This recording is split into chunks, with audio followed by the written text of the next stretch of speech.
NRC আতঙ্কের জেরে আত্মহত্যা, রিজেন্ট পার্কে ঘটনা ঘটেছে। উদ্ধার করা হয়েছে এক বৃদ্ধের ঝুলন্ত দেহ। এলাকায় চাঞ্চল্য। মৃতের নাম দিলীপ কুমার সাহা, তার বয়স 59 বছর। এনআরসি নিয়ে তিনি আতঙ্কে ছিলেন, এমনটাই খবর পাওয়া যাচ্ছে। বাংলাদেশে ফেরত যাওয়ার একটা আতঙ্ক তার মধ্যে ছিলই। এই চাঞ্চল্যকর দাবি মৃতের পরিবারের।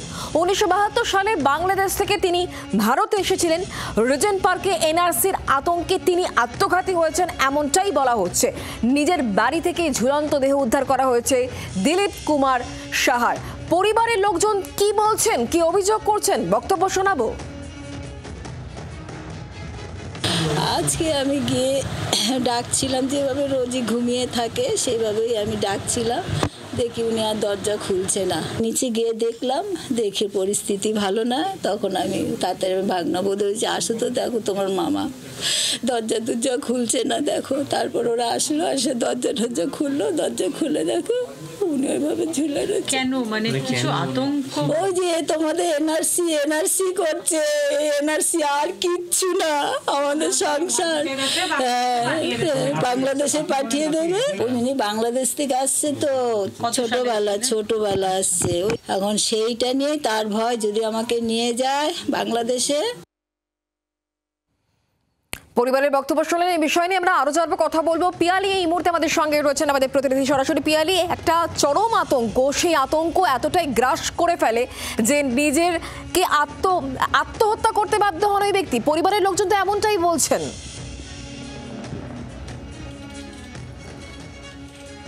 একেবারেই দেখো, সপরিবারে এখানে থাকতেন গত অন্তত 30 বছর ধরে দিলীপ কুমার সাহা। তিনি এই বাড়িতে থাকতেন, তার স্ত্রী, তার ছেলে, পুত্রবধূ, নাতনি, তাদেরকে নিয়ে থাকতেন এবং এত বছর পর্যন্ত কোনো সমস্যা ছিল না। তিনি একটি বেসরকারি স্কুলে অশিক্ষক কর্মচারীর কাজ করেন। কিন্তু পরিবারের সদস্যরা বলছেন গত কয়েকদিন ধরে তিনি ডিস্টার্ব ছিলেন, মানসিকভাবে ডিপ্রেস ছিলেন। তার কারণ এই এনআরসির আতঙ্ক তাকে গ্রাস করেছিল। তার কারণ তিনি 1972 সাল নাগাদ কলকাতাতে চলে আসেন। ছোটোবেলায় তার 6 দিদি, তিনি একমাত্র ভাই, তারা এসেছিলেন। তারপরেই এখানেই তাদের বিয়ে শাদী যাবতীয়, কিন্তু তারপরেই এনআরসি ইস্যু এবং পুশব্যাক করে দেওয়ার আতঙ্ক তাকে গ্রাস করেছিল। সেই কারণেই এই আত্মহত্যা বলে তারা মনে করছেন। তার দিদি, যিনি ছোটোবেলাতে ভাইয়ের সাথে তিনিও এসেছিলেন, তার দিদি রয়েছেন, তিনি একেবারে 72 সালে আপনারা এসেছিলেন। ভাই কি কারণে আতঙ্কিত হয়ে পড়েছেন, কি বলছিলেন আপনার? বুঝতে পারছি না। ওই শুধু কইতো আমার বাংলাদেশে পাঠিয়ে দেবো, আমার বাংলাদেশে, এই বলতো, আর কিচ্ছু বলেনি। আর কিছু সেটা নিয়ে চিন্তিত ছিল যে শরীর খারাপও হয়ে গেছিলো, একদম রোগা কাঠ হয়ে গেছে। ওকে আমার খাওয়া দাওয়া বন্ধ হয়ে গেছে। আমি কেন রে, তুই এরকম কেন করছিস?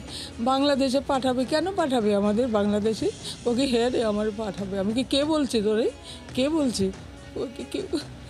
কত বছর, কোন সালে এলেন, কত বছর আগে এলেন? মোটামুটি অনেক বছর ধরে আসছি, অনেক বছর। ছোট? হ্যাঁ, অনেক ছোটই ছিলাম। এখানে এসে বিয়ে শাদী সব হয়েছে। আমার বাড়িও তো করছি, আজকে 30 বছর হয়ে গেল বাড়ি করে হয়েছে। এখানে যাবতীয় নথি আপনাদের আছে? হ্যাঁ, সব আছে, সব আছে। মানে ভাইয়ের মধ্যে আগে কি এই ডিপ্রেশন দেখেছিলেন নাকি কিছুদিন ধরেই? না, কোনোদিন দেখি না। খায় দায় থাকে, আনন্দ করে, ফুর্তি করে, কিচ্ছু না, কোনো ব্যাপারই নাই। আর সংসারে তো ওদের কোনো অশান্তি নাই যে কোনো অশান্তি করবে তা কিছু, তার না। একদম। পিয়ালি, তুমি আমাদের সঙ্গে থাকো, পরিবারের লোকজনের আরো বক্তব্য অবশ্যই শুনবো। তবে তার আগে তৃণমূল কংগ্রেস নেতা এই মুহূর্তে আমাদের সঙ্গে রয়েছেন অরূপ চক্রবর্তী। অরূপদা, এনআরসির আতঙ্ক এতটাই গ্রাস করে ফেলে যে রিজেন্ট পার্কে এক ব্যক্তি তিনি আত্মঘাতী হয়েছেন। পরিবারের লোকজন বলেন যে 72 সালে তারা এসেছেন, প্রয়োজনীয় কাগজপত্র রয়েছে, তারপরও আতঙ্ক কিছুতেই যাচ্ছিল না। দিলীপ কুমার সাহা, তার দেহ উদ্ধার হয়েছে আজ, কি বলবেন? মানে এইরকম মর্মান্তিক মৃত্যুর খবর আর কত শুনতে হবে আমরা জানি না। আজকে দেখুন, আমি নিজেও উদ্বাস্তু অধ্যুষিত অঞ্চলে থাকি এবং যেখানে ঘটনাটি ঘটেছে তার কাছেই আমাদেরও বাড়ি। এর আগেও আমরা দেখেছিলাম যে নেতাজি নগরে এক বাসিন্দা, তার মৃত্যু হয়েছিল এইরকম কারণেই। আর এখানে তো সরাসরি আজকে আত্মহত্যা করেছেন, তার কাছে প্রয়োজনীয় নথি আছে কি নেই সেই আশঙ্কায়। যে মানুষ এত বছর ধরে এদেশের বৈধ নাগরিক, ভোটার কার্ড, আধার কার্ড রয়েছে, তারপরেও যখন নির্বাচন কমিশন সুপ্রিম কোর্টে গিয়ে জানায় যে ভোটার কার্ড, আধার কার্ডকে তারা গ্রাহ্য করবে না ডকুমেন্ট হিসেবে, সেই সাধারণ মানুষ কোথা থেকে বার্থ সার্টিফিকেট পাবে বলুন তো? কোথা থেকে সেই সাধারণ মানুষ যারা মাধ্যমিক পরীক্ষা সেই সময় পাস করতে পারেননি, তারা কোথা থেকে স্কুল সার্টিফিকেট জোগাড় করবে? পাসপোর্ট আছে দেশের 2% মানুষের, বাকি 98% মানুষ দেশে যাবে কোথায়? আজকে এই যে মানুষটি আত্মহত্যা করলেন তার জন্য সম্পূর্ণ দায় এবং দায়িত্ব এই অসভ্য বিজেপি সরকারের, এই অপদার্থ নির্বাচন কমিশনের, যারা মেন্টালি প্রেসার ক্রিয়েট করে মানুষদের জীবন শেষ করতে বাধ্য করছেন। একদিকে বিজেপি শাসিত রাজ্যে বাংলা ভাষায় কথা বললে পেটানো হচ্ছে, এবং আজকে আরো একটি ভয়ঙ্কর ঘটনা ঘটেছে। আপনারা জানেন যে দিল্লির বুকে যে বঙ্গভবন আছে, বঙ্গভবনের ইন্সপেক্টরকে সরাসরি চিঠি দিয়ে জানানো রয়েছে যে পশ্চিমবঙ্গের যারা বাসিন্দা, আপনি দেখবেন আপনার আমার আধার কার্ডে, ভোটার কার্ডে বাংলা ভাষায় লেখা থাকে, ইংরেজিতে লেখা থাকে, তার সাথে বাংলায় লেখা থাকে। বলেছে বাংলাদেশি ভাষা, মানে ভেবে দেখুন আপনি বাংলা ভাষায় চ্যানেল পরিচালনা করছেন, আপনি বাংলাদেশি ভাষায় চ্যানেল পরিচালনা করছেন না মাতৃভাষায় পরিচালনা করছেন? এত বড় অধিকার, এত বড় অডাসিটি এই অসভ্য বর্বর সরকারকে কে দিয়েছে যে আমার মায়ের ভাষাকে বাংলাদেশি বিদেশি ভাষা বলার? এই অসভ্য সরকার, এই অপদার্থ সরকার, এই অভিশাপের সরকার যতদিন দেশের বুকে থাকবে হাজার হাজার বাঙালির মৃত্যু হবে, এবং এই মৃত্যুর জন্য এক এবং একমাত্র দায়ী ভারতীয় জনতা পার্টি। অরূপদা, বুঝতে পারছি আপনার বক্তব্য। অনেক ধন্যবাদ অরূপদা আমাদের সঙ্গে টেলিফোন লাইনে থাকার জন্য। বিজেপি নেতা সজল ঘোষ এই মুহূর্তে আমাদের সঙ্গে রয়েছেন টেলিফোন লাইনে। সজলদা, রিজেন্ট পার্কে এক ব্যক্তি এনআরসির আতঙ্কে আত্মঘাতী হয়েছেন। পরিবারের লোকজন বলছেন যে চিন্তায় তিনি কিন্তু আত্মহত্যা করেছেন। আর এদিকে তৃণমূল কংগ্রেসের তরফ থেকে বলা হচ্ছে দায় নিতে হবে বিজেপিকে, দায় নিতে হবে নির্বাচন কমিশনকে। কি বলবেন আপনি? বিহারে কেউ আত্মহত্যা করলো না, কালীগঞ্জে একটা বিধানসভায় 6000 লোকের নাম বাদ গেল, কেউ আত্মহত্যা করলো না। হ্যাঁ, আর এখানে উনি আত্মহত্যা করলেন, তার দায় বিজেপিকে নিতে হবে। হ্যাঁ, বিজেপি দায় নেবে। আমি বলছি পুরোটা মিথ্যে হলেও, তার মানসিক অসুস্থতা থাকলেও আমরা বলছি তার দায় নিলাম। 26,000-এর দায়িত্ব নিক, 26,000 যাদের চাকরি গেছে তাদের দায়িত্ব নিক। ওই অরূপ বাবুকে আরেকবার ধরুন, অসভ্য বর্বর জানোয়ার এসব বলছিল। 26,000-এর দায়িত্ব নিক, আগে দায়িত্ব নিক। সারদায় 500 মানুষ আত্মহত্যা করেছে, তাদের দায়িত্ব নিক, দায়িত্ব নিক। আরো অনেকের বড় বড় নেতার বাড়িতে আত্মহত্যা হয়েছে, সেসব কথা এখন আর বলছি না।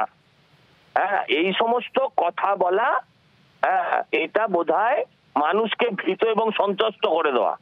ভদ্রলোক যিনি এটা করেছেন, যার বাড়িতে মৃত্যু ঘটেছে, অত্যন্ত দুর্ভাগ্যজনক। তিনি, আমি ধরেও নিচ্ছি, যদি এই ফোবিয়ায় ভোগেন, সেটা মানসিক অসুখ, সেটা মানসিক রোগ। মমতা ব্যানার্জির বাড়িতেও কেউ ঢুকে পড়েছিলেন, তিনি মমতা ব্যানার্জিকে দীর্ঘদিন ধরে অন্তর থেকে পুজো করে আছেন, তাকে তো জেল খাটতে হয়েছে। অর্থাৎ সেটা তার মানসিক রোগ। আমরা কি সেগুলোকে মেনে নেব? এর দায় কি কেউ নেবে? এর দায় কেউ নেয় না। কিন্তু আমি বলছি, মানুষকে আতঙ্কিত হওয়ার কোনো কারণ নেই। বিহারে 65 লাখ লোকের নাম বাদ গেছে, একজনও আত্মহত্যা করেনি। বাঙালি কেন আত্মহত্যা করবে? বাঙালি কেন আত্মহত্যা করবে? কারোর কোনো বৈধ ভোটার যিনি 71 সালে এসছেন, হ্যাঁ, বা 71 সালের আগে এসছেন বা পরে এসছেন, তার তো নাম কাটা যাবার কোনো অপশানই নেই। আমি যদি 2014 সাল অব্দি বোধহয় সম্ভবত লাস্ট টাইম ছিল যারা ভারতে এসছেন, যে ভদ্রলোক মারা গেছেন, যদি তিনি হিন্দু হন বা পাঞ্জাবি হন, শিখ হন, মানে সজলবাবু বলছেন এখানে আতঙ্কিত হওয়ার কোনো জায়গা নেই। বুঝতে পারছি আপনার বক্তব্য। সজলদা, অনেক ধন্যবাদ আমাদের সঙ্গে টেলিফোন লাইনে থাকার জন্য। পিয়ালির কাছে আবারও যাবো। পিয়ালি, তুমি পরিবারের লোকজনের সঙ্গে কথা বলছিলে এবং তারাও বলছিলেন যে ঠিক কি সমস্যা হচ্ছিল, একটা আতঙ্ক কোথাও একটা ছিলই, কিন্তু এখানে বলা হচ্ছে যে আতঙ্কিত হতে না, কারণ 71 সালের পরে যারা এসছেন তাদের আতঙ্কিত হওয়ার কোনো জায়গা নেই। একটা ভুল বোঝাবুঝি যে জায়গা তৈরি হচ্ছে, সেই জায়গাটা নিয়ে সাধারণ মানুষকে আরো সচেতন হওয়ার বার্তা অন্ততপক্ষে রাজনৈতিক নেতারা দিচ্ছেন।